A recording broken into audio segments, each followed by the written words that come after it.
Feel like you are constantly sore, stuck on the same weight, or even losing motivation? Well, that may be an indicator that your body is actually begging for a deload week. Deloading is one of the most underrated growth strategies in bodybuilding.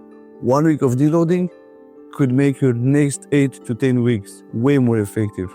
So let's get started. In this video, we're gonna break down what a deload is, the different types, when you should take one, and who really needs it, all backed by science. A deload is actually a planned reduction in training intensity, volume, or frequency to help your body recover from accumulated fatigue.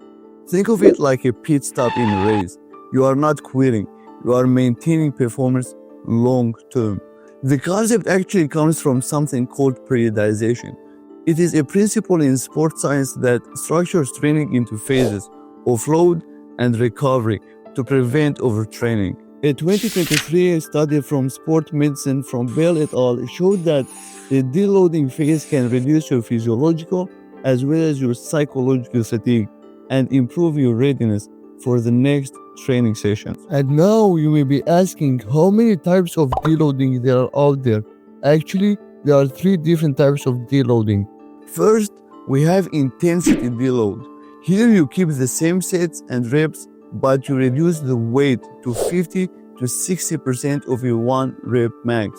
For instance, if you are training 4 sets of 10 to 12 rep range with 70 to 80% of your 1 rep max, now you train with the same sets, which are 4, and the same rep range that is 10 to 12 reps, but the load dropping to 50 to 60% of your 1 rep max. And since you drop the load, you can also focus on improving your training form, mobility and stability. You may also focus on mind-muscle connection. This might be ideal for trainees who want to refine technique or recover from joint irritation. Second type of deloading is volume deload, also called taper week. Here you maintain intensity but cut the volume almost in half. Back to the same prior example. If you were training 4 sets of 10 to 12 reps with 70 to 80% of your 1 rep max, now the sets drop to 2 sets of 10 to 12 reps with the same load, and that is 70 to 80% of your 1 rep max. This type of deloading is actually used by powerlifters who are trying to max test their weight and strength. Type number 3 of deloading is taking 1 entire week off. And I don't really recommend this type of deloading, since it can actually knock down your strength once you are back in the gym. Unless you are extremely overtrained, sore, or even unmotivated. In such a case, that may be a better option, yes. Peer G 2024 evidence from Coleman et al. Demonstrated that taking 1 week off can affect the strength of your lower body in a negative way, but has no effect on your lower body muscle hypertrophy.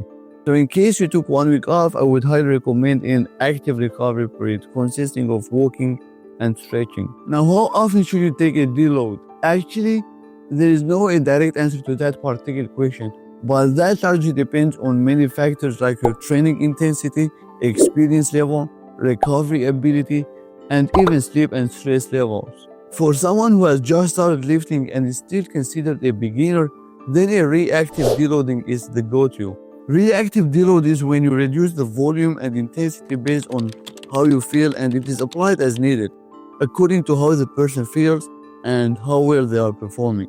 If you are more of an intermediate to advanced lifter, on the other hand, you need a proactive deloading. This is a pre-planned deload phase where you take a deload every 4 to 8 weeks in order for you to train harder and make better progress, avoiding overreaching and plateaus. Now, who needs a deload and who does not? For people who really need to deload are those 1. Advanced lifters who are constantly hitting 80 to 90% of their 1 rep max. 2. Athletes training 5 to 6 times per week with progressive overload. 3.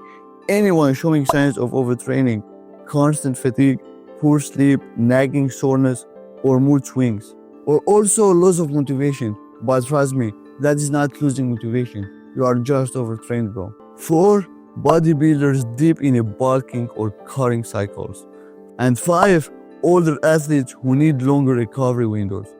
Now, people who don't really need to worry about deloading are true beginners lifting lighter loads. 2.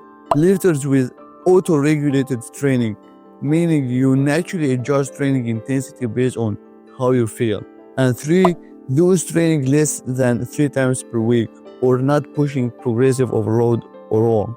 And even then, if life stress is very high and you feel kind of off, so a light deload can be very helpful. Now to wrap up, deload every 4 to 8 weeks based on your intensity. 2, use the right deload type for your situation. And 3, listen to your body and track signs of fatigue. And hopefully you got the most out of the video.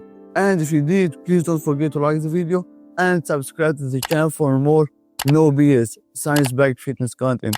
And don't forget, train smart, and I will see you in the next one. Until then, take care everybody. Bye-bye.